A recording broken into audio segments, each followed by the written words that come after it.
Okay, as in go? This is Forktales, a podcast that feeds the restaurant world.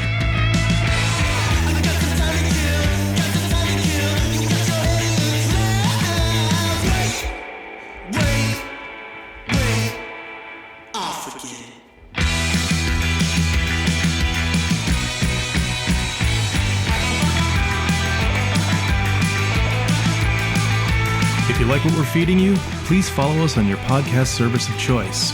And do give us a 5-star review. Think of it as a tip for good service.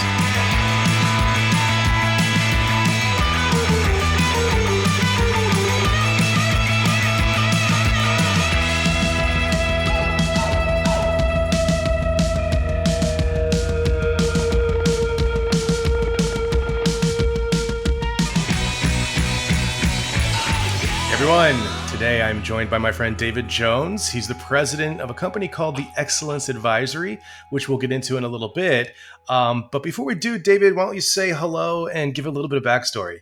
Well, hello, Joseph, and thanks for having me on today. I consider it a personal and professional honor to be here with you, speaking to your audience. And I'm actually an engineer by training, 25 years in corporate America, and then I had the great blessing and ability to work with PALS through their Business Excellence Institute, which I hope we get to talk about, and did that for 7 years. And today I do teaching, consulting, and coaching, executive coaching for small to medium-sized businesses, including a lot of restaurants. That's awesome. Yeah, so PALS is essentially what prompted our connection on LinkedIn. And honestly, it's a concept I had never heard of. They're not here in Georgia or in central Pennsylvania, so I just never come across them. But what really grabbed my attention and prompted our discussion was PAL's Sudden Service is what it's called, has these amazing, huge sculptures on their buildings, sculptures of their food like hamburgers and drinks and all kinds of things. And this just struck me as such an amazing thing. Before we get into why they're doing that, can you give us just a little bit of a rundown about what PALS is all about? Oh, absolutely. Yeah. It's a drive-through only 31 unit chain in East Tennessee and Southwest Virginia. They are known for their speed, their hospitality, their service, their cleanliness, their value, and their people. They're amazing at what they do.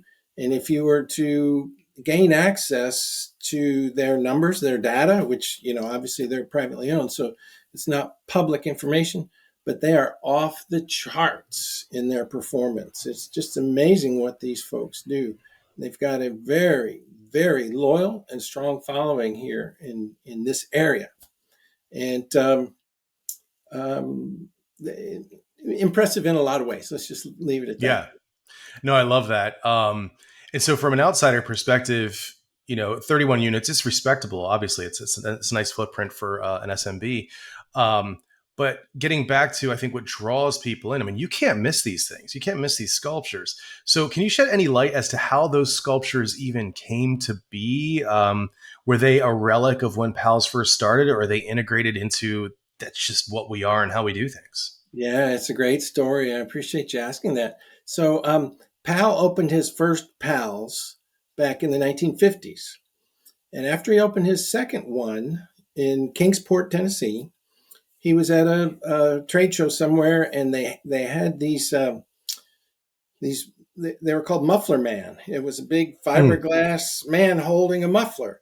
And PAL went up to the vendor there and he said, "Could you make one holding a hamburger?" And the guy said, "Well, sure." So love it. They made one with a hamburger. They shipped it across country. PAL put it up on his second store and didn't do anything else, didn't change any other marketing or advertising. And his sales went up 25% the next month. Oh, wow. He knew he was onto something. Fast forward 25 years into the early 80s, he decided he was going to open drive-through only, because the first, in the 50s, there were walk-ups. Mm-hmm. And so in the 80s, he said, "I'm going to open some drive-thrus." He had other restaurants. He had a fine dining restaurant. He had a dinner theater. So he was very entrepreneurial. And he was having dinner one night with a good friend of his, Tony Baroni, who is an artist and a restaurant designer. And he just mentioned to Tony that he was going to open, he was really thinking seriously about opening drive-through restaurants. And Tony says, "Oh, I've always wanted to design a drive-through. Here's what I would do." And he grabbed the napkin wrote on the napkin. Pal was across the table from him. So he drew it upside down so Uh-huh. Pal could see it, right? This is how talented he was. He draws upside down this concept for a restaurant with the giant hot dogs and the Frenchy fries and the shakes. And Pal says, "I love it." And Tony grabs another napkin and says, "Well, let me give you another idea." And Pal says, "No, stop. I want this." Today, that napkin is framed and hanging on the wall in their corporate offices. I It's love a it. So it's very wonderful much story. by design. I mean, that's a very 1950s. I hate to say it, but it's kind of relegated to the 1950s. I mean, you see it with architecture all over from that era. Even things like Las Vegas, like old Las Vegas, with the grandiosity, with these huge, glowing, bright signs, and the cowgirl kicking, and the cowboy tipping his hat, and all that stuff. Like this is what it was all about, and I think it's derivative of the road tripping culture that came with the advent of the automobile. Hop in the automobile, drive down Route 66. These roadside attractions, of which there are many of those too, which are kind of in the same vein, like the giant dinosaur, the giant ball of yarn, all these Right. roadside attractions. But we've gotten away from that in a lot of ways, especially architecturally speaking. A lot of architects would snub their nose at this. And what we see now is a lot of uh, these sculptures, but also these sort of like spokes characters have been discontinued. I think Ronald McDonald kind of sticks around, but he certainly isn't the most prevalent part of McDonald's any longer.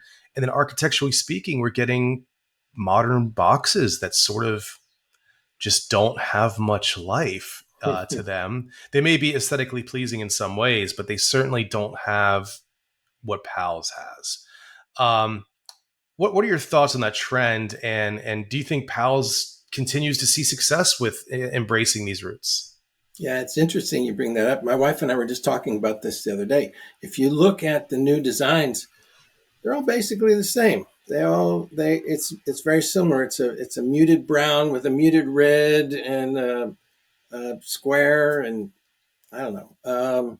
Maybe a pop of color, maybe. Yeah, maybe a little bit. Taco Bell's got their purple now and Yeah, whatnot, but yeah, they're all starting to look the same. So you really want to stand out in a sea of sameness when you're basically serving the same thing, even if it's either tacos or pizza or burgers.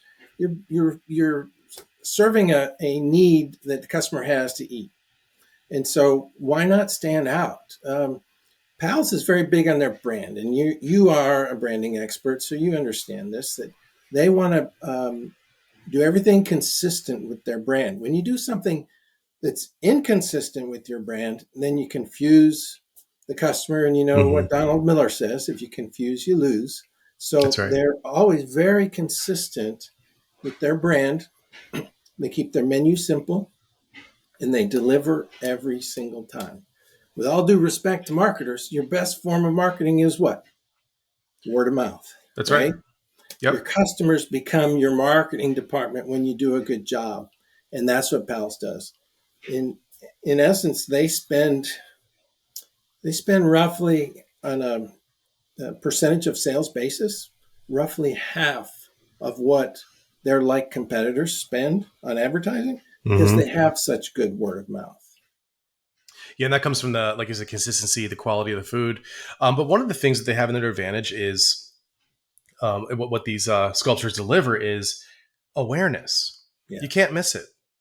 So many absolutely. brands spend a ton of money just trying to get attention, which is the first step before you're even talking about a purchase. And that's where a lot of frustrations come from with advertising and marketing dollars being invested. It's like spending all this money.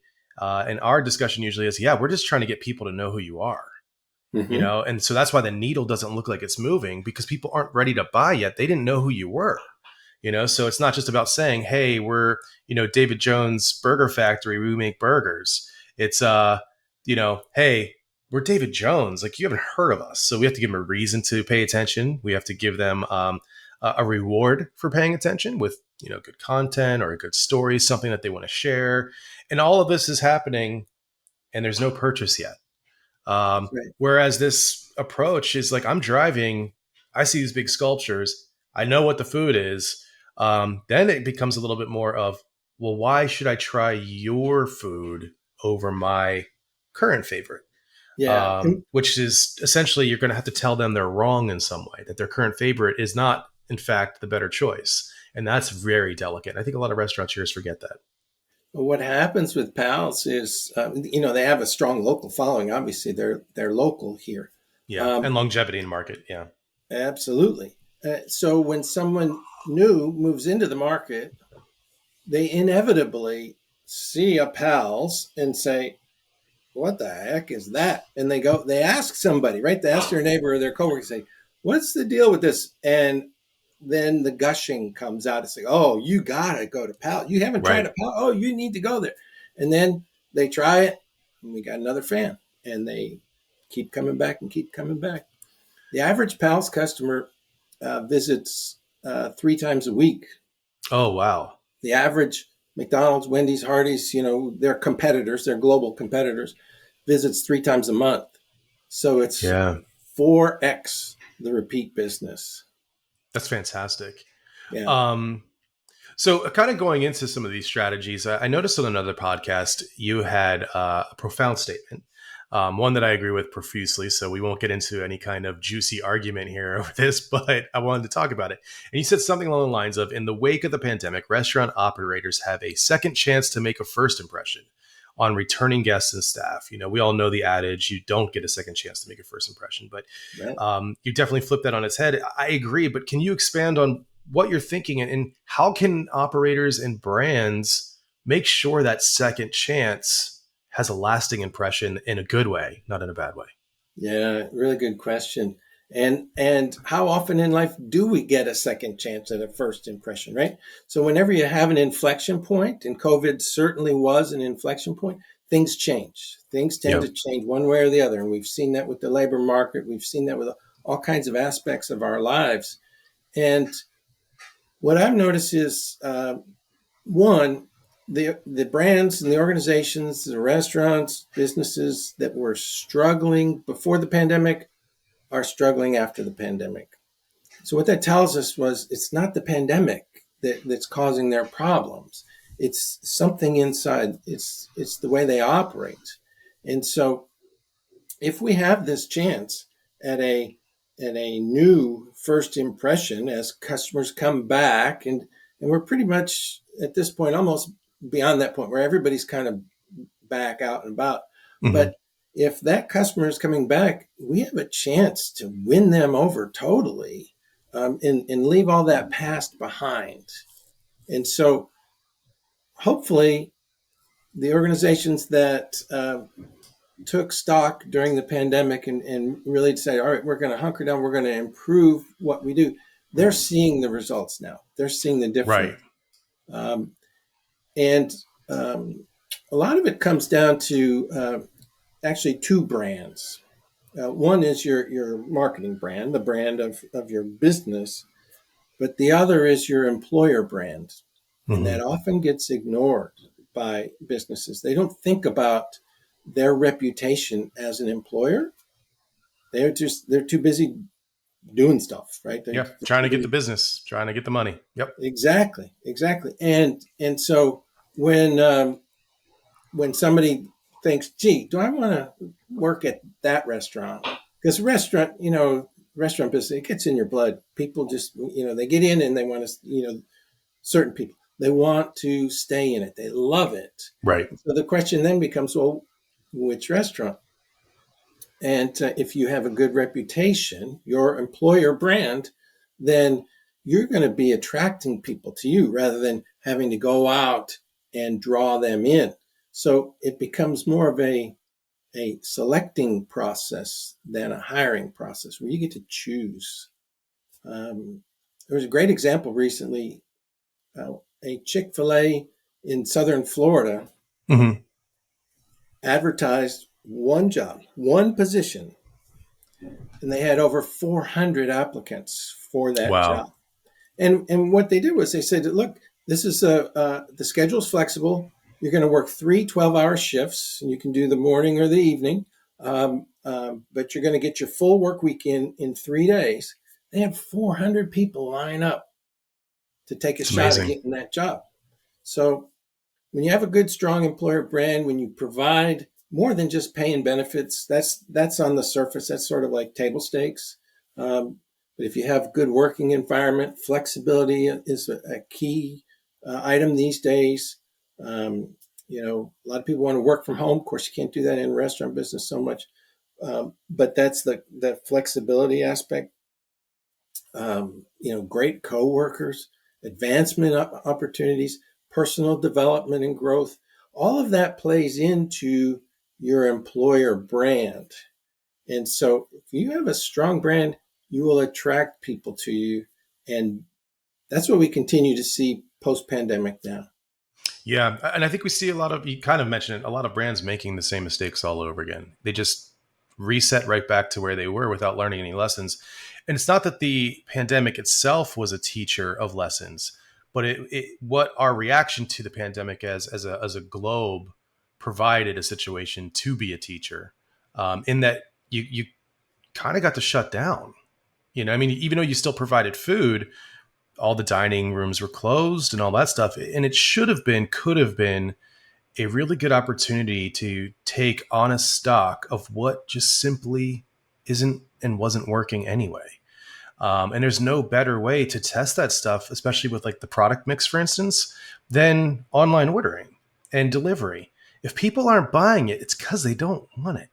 Right. And you know what I mean? Like, and people are not especially going to buy it plus delivery fees plus service fees unless they really want it.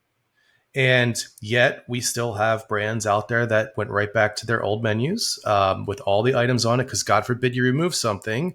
And Mm-hmm. they're just ill-equipped to make the tough decisions that actually could reposition them for strength today, strength in the future, and strong growth. And like you said, the other product is, how am I treating the employees? Why are we still subscribing to an employee experience that, like you said, is table stakes, and the table ain't even that great? We're not talking about a high roller table here. We're talking about the penny tables, um, from top to bottom. And the prevalent takeaway is they just want more money and people don't want to work. And while Yeah. there may be some of that, we're coming into a point now, economically speaking, where whether people want to work or not doesn't even matter anymore. Their credit cards are maxed out, their bank accounts are low, and they got to work. So, the realities here, that's what, why we're seeing a shift away from the great resignation, the great reclamation almost. The question becomes, well, what kind of experience are these people going to have? Are you going to put them back into the muck, expect them to work crazy hours, burn them down, drive them down with no future growth? Or are you going to create that path of the things that they really want? And most people want to grow. They don't want to feel like they're at a dead end. And I think that's something that the restaurant industry in a lot of ways has provided, is simply a dead end. This is what you're doing today. It's what you're going to be doing next year. You need to find a way out, or this is what you're going to be doing when you're 30, 40, 50, 60, and beyond. So let's kind of shift gears here, or not really shift gears, but let's kind of get into what you're doing, I think, to help companies and restaurants um, do better. And so tell me a bit about the Excellence Advisory, and maybe it starts with what you were doing with PALS, which was a subdivision of PALS, and you can maybe start there. Yeah. So PALS, uh, they won the Baldrige Award in 2001, which is like the National Medal of Honor for business. Hmm. You don't get any higher recognition. It's given out by the president or his designee. And if you win the Baldrige Award, and it's not just for restaurants, it's for all businesses, municipalities, education institutions. Well, If you win the Baldrige Award, you are among the best of the best. There's no question about it. Only 2 restaurants have ever won that award. Pal's was the first. The second was K&N Management out of Austin, Texas. And they were a client of Pal's Business Excellence Institute. So there's a wow. very strong connection there, correlation and causation. And and so Pals, in their typical Pals fashion, said, well, we're getting a lot of people coming to us, even before they won the award, and say, hey, you guys are doing something special here. Could we come by and learn from you? Could you give us a tour? Could you show us around? And not just restaurants, but businesses of all kinds. Mm-hmm. So pals in their own fashion said, well, let's be systematic about this. Let's set up an institute where we have people there who can teach our principles and practices, and then we can keep running restaurants because that's what we do best. Right. We're not um, business trainers. We need somebody that can do that for us. So they partnered with David McClaskey. And then as that grew, David contacted me and said, hey, I need another person who can consult, who can teach classes, who can coach executives. Would you come on board? And so I did that for 7 years. It all sort of ended around the pandemic time that started. David still runs a consultancy. It's the McClaskey Excellence Institute. Mm-hmm. I do the Excellence Advisory. We're both focused on the same things. We're still good friends and colleagues in Sure. many respects. And the whole idea is to help the organizations that really want to be extraordinary at what they do, to help them find the ways to get there. Most organizations don't. They just want to get by today. And that's very unfortunate. There's only about 10% of business owners and leaders really want to step back from the day-to-day working in the business and work on the business to help make it better and stronger. To go back to PALS just a little bit here, they have 31 stores, but they do triple the sales and triple the volume of their like peers. So Mm-hmm. on the books, they look like 100 stores, Wow. but they only have to run 31 to get those returns. And so the better your performance, the easier your life becomes. And most people think, oh, gosh, to be high performing, it must be hard. It's just too difficult. I'm just not going to go there. And it's the opposite. When you Mm-hmm. start eliminating those things that keep you on that treadmill, that keep you doing firefighting all day long, when you eliminate those, your life gets better. Your phone doesn't ring after hours as much. You can take a vacation. You can go somewhere and not worry about your restaurant, and you have better returns. So I work with the people who see that, who have a mind for that, and want to make that happen. And not just restaurants, but a lot of restaurants. I have a lot of friends in the restaurant You're right. business, a lot of clients and ex-clients. But I get the chance to work with governmental agencies, the Savannah Bananas, if you're familiar with them, Yeah. they're a blazing entity right now, Yeah. and a lot of restaurants as well. So Yeah. I mean, if there's any place where there's tons of fires, restaurants would be the industry as well. I mean, we know what the spinning plate syndrome and all the adages apply to the restaurant industry. So it sounds pretty fantastic. And there's so many consultants out there for restaurants. Some are fantastic. Some are mediocre. Some, I'm sorry to say, are snake oil salesmen. You know, they worked at a restaurant for X amount of years and they feel like that they can apply things. And I've seen a lot of bad systems, a lot of bad processes in their wake, promises of excellence, and the time runs out and they're on to the next like a locust. And I know it sounds pretty vicious, but I've just seen some terrible stuff. And systems are one thing, but activating them tends to be where the rubber really has to hit the road and where most people hit the road. Something tells me that your engineering background has positioned you well for identifying the issues, creating systems, and then helping them activate it. How does that look from your perspective? yeah, so if you think about a restaurant, and actually what it does, if you sort of step back for a minute, it's really a manufacturing operation. Mm-hmm. You're manufacturing food real time to a specific order based on your menu.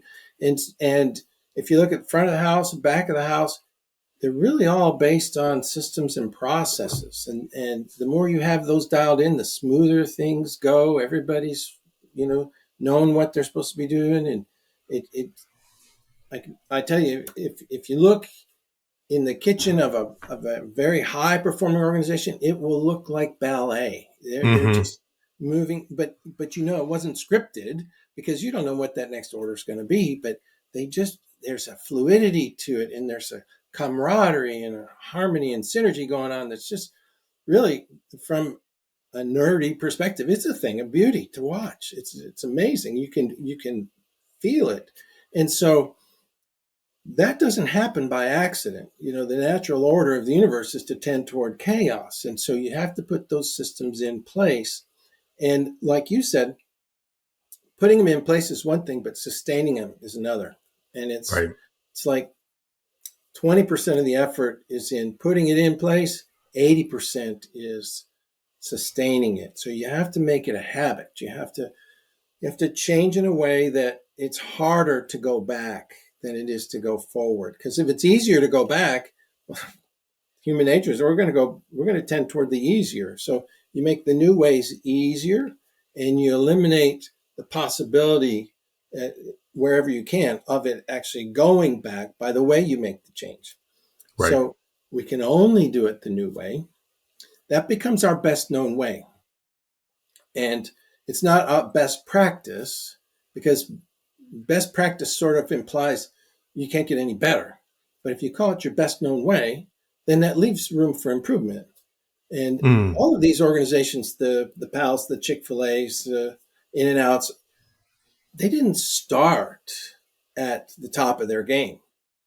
They started where everybody else starts, and they worked their way up to it. It's an incremental process. So you take small and sustainable steps, and you just keep doing that and keep doing that and keep doing that. Here's the thing, though. That's not really sexy. It's not attractive. It's not headline making. It's not going to go viral. Right. But what would you rather have? If you have all these ideas in your head, we're going to make all these improvements, we're going to go charging in, we're going to make all this stuff happen, you got 100 things on your list. Which would be better for you? To do 100 things 3% complete by the end of the year, or 3 things 100% complete? That's right. And so that's the approach, and it's counterintuitive, because you got 100 things on your list. Oh, we got to work on them all. We got to do all this. I can't leave the 97 to work on just 3. But actually, you're better off if you do. And so you sort of dial back those John Wayne, Bruce Willis intentions. We're going to ride in, and we're going to shoot them all, and we're going to round them up, and we're going to drink all the whiskey, and then we're going to go on to the next one. And we're going to just systematically, methodically, one at a time, make things happen, and make sure we don't fall back to the prior ways. Yeah, and what you started off saying too is so profound. I want to reiterate it, is the fact that humans in general, in everything that we do, we will find the path of least resistance. We will find the easier way of doing things. It's just, it is in our nature. It's in everyone's nature. Why go the harder route? And then you see it play out, maybe not as a macro leader, but if you get into the trenches and put on the disguise, what you'll find is when you're getting trained, you'll hear things like, well, this is the way you're supposed to do it, but we do it this way because it's better, or it's easier, or it's simpler, And I think in there, there's a lot of domineering leaders that would say, oh, that person has to get corrected and or ousted. But it's like, wait a second. Like, take a second and like, what are they doing? Is it easier? Is it making it better? Is it making it faster? Is there some sort of efficiency that results in either the same result or better?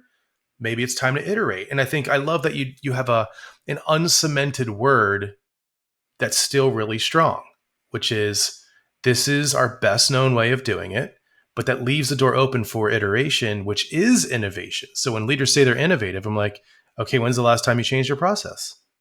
And if it wasn't in 10 years, then no, you're not. You Yeah. just you just did a thing once. So I think that's quite brilliant. I love that. I love that nomenclature. Yeah, and so if you're a business owner or a leader, and you see a frustration on an employee doing things the way that they've been taught, but they're frustrated, well, then that's a sign that they know of a better way, or they know there must be a better way. Let's go in and look at it. So let's not say, oh my gosh, I got all these frustrated employees, I wish they would just do their work. But actually take that as a signal that, hey, there's an opportunity for improvement. Let's go in and see what's causing this frustration. Yeah. I love that. Well, so this next question may cause you frustration, but it Okay. is possibly the most important question of all. If you had one final meal, what would you eat? Where would you eat it, and why? Oh, goodness. Well, I've got a lot of friends and clients in the restaurant business. It'd be like saying, "What's your favorite child?" Let me just say this: um, I wouldn't want it to just be a meal. I'd want it to be an experience, Sure. and so it would probably be something like uh, maybe a burger and a hot dog at historic Grayson Stadium, watching the Savannah Bananas play, or something like that. I love that. Yeah, it's amazing. There's so many good answers that I get from that question too. I think it's one of my favorite questions to ask That's a good one. because of the nature of food and how it does bring people together, breaks down barriers. It sort of smooths out something that may have be a friction point. Like food is just the great connector, truly. Well, David, this has been great, and thank you for being so generous with your time and your thinking and your past. How can people connect with you? Where do they find you? Sure. The best place to find me is on LinkedIn, and you can do a search there. It's David M. Jones. I'll send you my link if you want to put that in the We'll show have that in there. notes. Yeah. Yep. Yeah. LinkedIn, I'm posting every day on performance excellence, what you can do to take your business to the next level and to the next level and just keep doing that. Um, and also have a website, theexcellenceadvisory.com. I love it. That's great. And Well, oh yeah, go one ahead. more thing. Sorry to Yeah. interrupt. But wait, there's more. Wait, there's more. Um, I've got a book coming out this fall. Oh, how could you save that for last? Okay, tell me about the book real quick. This is Okay, great. it's called Signs of Excellence, and it's based around 52 uh, sayings, you might say, but they actually appear. Pals, I don't know if your audience knows, but Pals has a signboard out in front of each store. They change their message every day, Mhm. and a lot of times it's feed your piggy bank or hug your grandma or something like that. But a lot of times it's something more business related, like be a good listener or be a leader, things like that. And so what I've done is I've taken 52 of those that are business related, and I've made each one a chapter Hmm. and made it very hands-on, very accessible to the average person, because business excellence is not rocket science. There's no rocket science to it at all. It's more about discipline and perseverance, sticking with it, making it happen. So um, I touch on mindset, skill set, and action set uh, for the business owner and leader. I love that. We'll have to have you back on when that launches so we can dive a little bit deeper into it in a second Oh, I episode love that. because Yeah. So that sounds I don't know fantastic. when people are going to be listening to this, but it'll be out fall of 2023. Great. Yep. Excellent. Well, we'll get that on the books. Again, thanks for being so generous with your time, David, and we'll talk to you real soon. If you love what we served up, please follow us at Vigor Branding on Instagram and LinkedIn. Forktales is produced by the team at Vigor, a Pavone Group company. Audio and post-production provided by Zencaster and the Pavone Group team. Music performed by Jet Trash and licensed through musicbed.com. Joseph handles his own hair, makeup, and stunts.